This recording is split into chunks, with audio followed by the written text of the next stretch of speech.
Hey everybody, JR from JrZ CarZ here, and today we have another review, so stay tuned.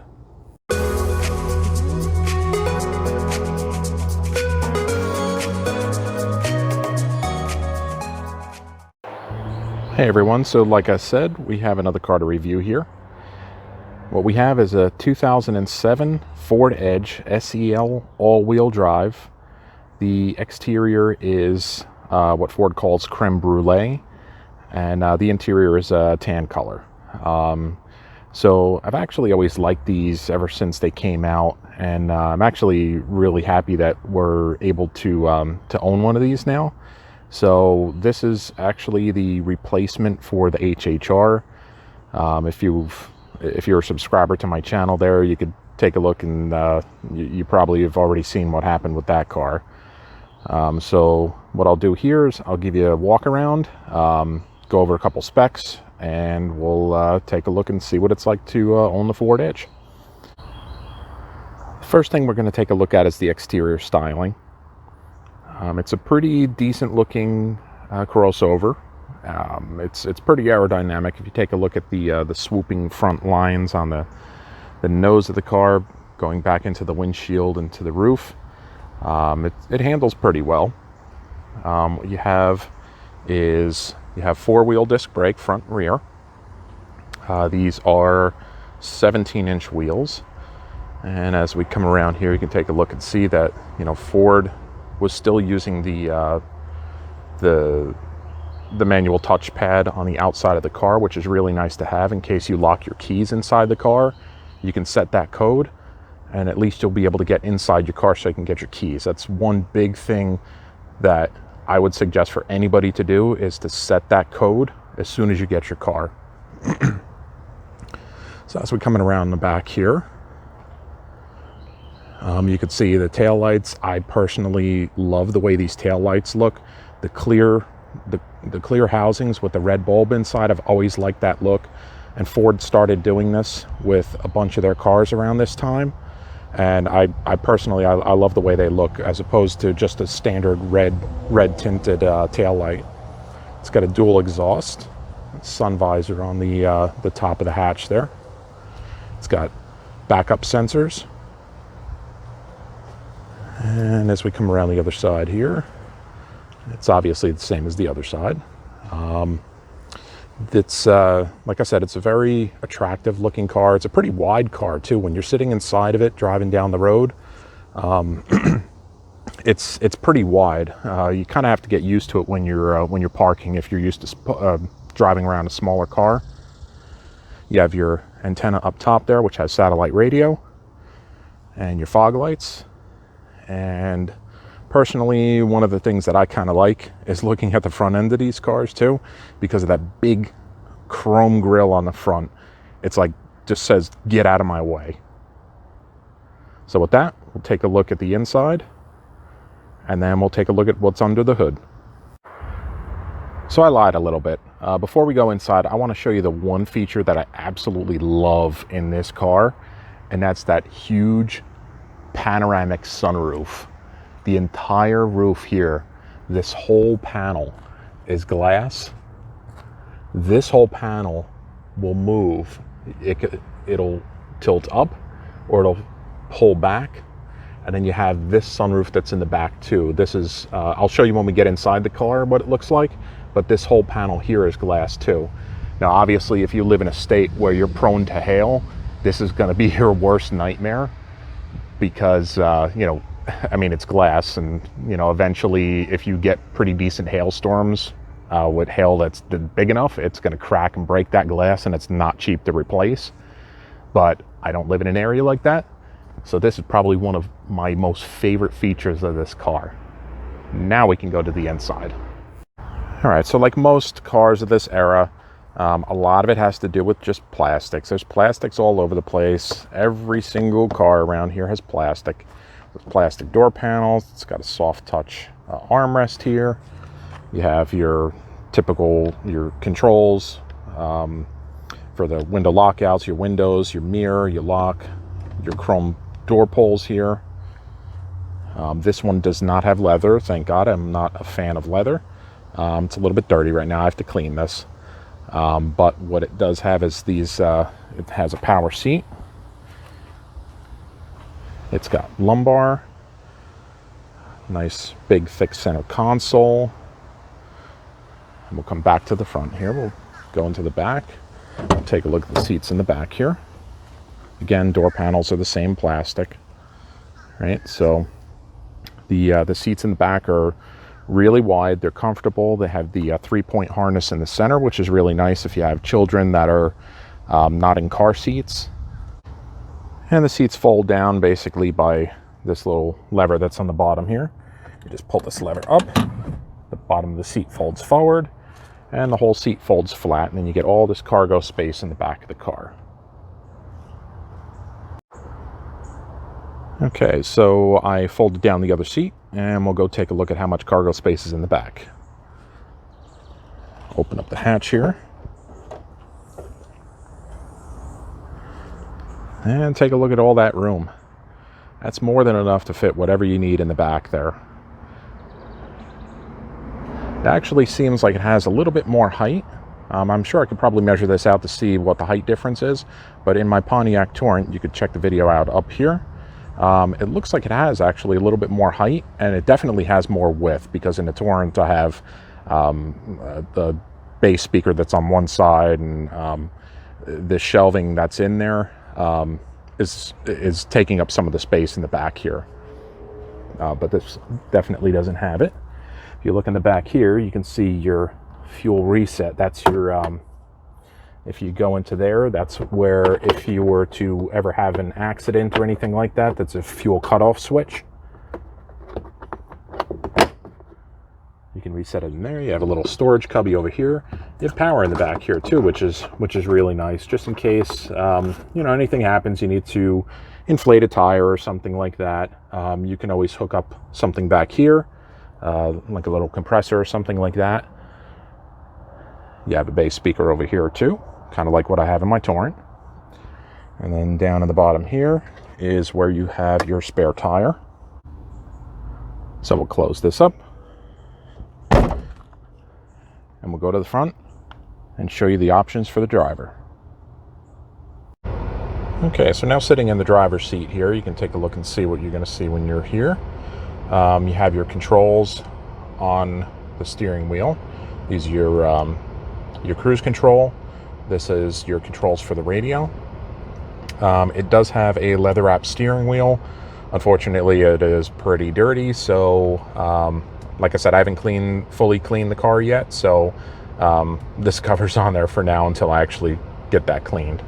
One of the things that I do like here is the gauge cluster, right? So you take a look at the gauge cluster here, and you can see the kind of the silverish gold back facing.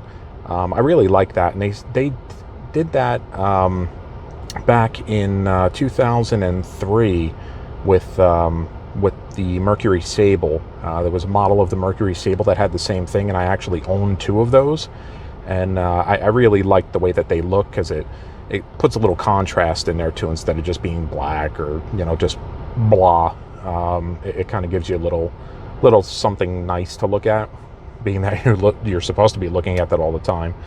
Car's got 148,556 miles. And it actually gets pretty good gas mileage. Actually, you know, like you see, it's 20 miles to the gallon. My wife does a little bit, well, most of her driving on the highway. She does do some local driving. So this is kind of, I'd say, like 60% highway and about 40% local driving, which isn't bad for a car this size, you know, with all-wheel drive. So on the left-hand stalk, obviously you have your blinkers, you have your rear controls for your rear wiper. You have your controls over here for your auto headlights, your headlights, and then if you wanted the fog lights, you pull them straight out. Your vents and your center gauge cluster. This is nice. It's got a little got a little pocket here that you can put some things in. We have Easy Pass here. I'm sure, you know, people like in Florida have Sun Pass, things like that. So instead of sticking it onto your windshield, you can actually just put it right up here and it'll stay in place. You have a touchscreen radio. It has navigation. The unfortunate thing with this is my CD is missing. So what I'm going to have to do is get another CD for this and then load it in so I can actually use the navigation system in this car. This is where you would go through the different settings for the center in here. Gives you information about the car, your climate control. You can turn your traction control off, air conditioning. You have your power port down here.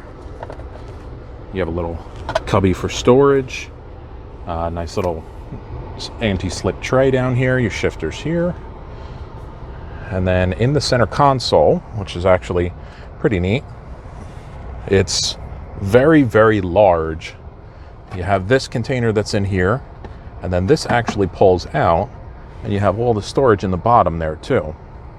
And you also have in here your auxiliary port for your radio, and you have another charging port, which is always a nice thing. So in the front, you have two charging ports. You have your auxiliary. You have a lot of space in here, so it's actually a really, really nice car for storage space too. I mean, you have door pockets. You have obviously your glove box. You have a couple different storage areas here. If you look up in the top here, you have your storage for glasses, and you have the controls for your sunroof. Now, this is what controls the actual shades. So right now you can see that they are closed, the front and the rear. And then what we can do is we can open them. Let's see if I can get you over here so we can see both of them opening. By pushing the button, the front one opens first, the rear one opens with it.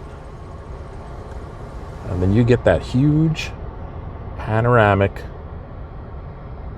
sunroof. I love this thing. Absolutely love it. You can use this to tilt or open. I'm not going to open it right now because it is about 95 degrees outside. So we're going to close this back up. As you can see, the front one closes first because it's bigger, and then the rear one closes, and it's all nice and closed up. So with that, let's go under the hood of the car. All right, so here we are under the hood of the Edge. And what we have for powertrain is your engine is a 3.5 liter V6 Duratec engine. It's a great engine. This thing is a great engine. They've been using it for years and years. It started off as a 2.5, then went to a 3.0. They have different variations of it. This one's the 3.5 liter. It has 265 horsepower and 250 foot-pounds of torque. So it's definitely got enough power to move you out of the way. We've definitely not had any problems with power. It's a stout motor. It's also mated up to a 6F50 6-speed automatic transmission. And like I said, this is the all-wheel drive model, so it has the PTU. Now, Ford gets a bad rap for their PTUs, and the power transfer unit, for those who don't know what a PTU is. The problem with it is you're not going to be able to see it from up top here. Underneath the car, underneath the engine, there's the catalytic converter that comes off of the back of the engine, the exhaust pipes that come off the back of the engine, and the power transfer unit is right underneath that. So what happens is, of course, people don't maintain their cars. So it's, you know, they'll change their oil, but they never think about the transmission fluid, and they certainly won't think about something like that. It's kind of like the old trucks, things like that. The rear differential fluid, they rarely ever change. That's something that you have to change every 30,000 miles, along with the transmission fluid. every 30,000 miles. The transmission in this car it doesn't have a serviceable filter in it. It's a filter that's in between the center of the case. So in order to change that filter, you would have to crack the case open to get to it. Now, doing something as simple as changing your fluid will fix that problem. It'll prolong the life of your transmission, just like changing your oil would for your engine. Same thing with the PTU. If you change the fluid regularly, you shouldn't have a problem with it. The problem, like I said before, is because it's right underneath where there's a lot of heat. And, you know, I believe it's only about a one or 1.5 quart capacity. So you're going to end up burning through that oil if you're not maintaining it. And a lot of sludge can build up in it, which will basically end up grenading the PTU. So make sure you change those fluids between the PTU and the transmission. In the 2007, if you look on the top of the cap, this will also say it in the owner's manual. It'll tell you what you're supposed to be using in there, right? So same thing with your oil. You should be using 5W20. This one is Mercon 5. Some of the newer model Edges use Mercon LV. Right, so you have to make sure that you're using the right fluid for your car. So let's start it up, and you can hear how it is. All right, so here's the key. Let's get it in there. Fires right up. No noises, no nothing, no clattering. It's a great engine. Honestly, a great engine with great power. And like I said, I've had a few Fords in my life here, and I'd probably say that these Durtex are one of the most bulletproof ones out there.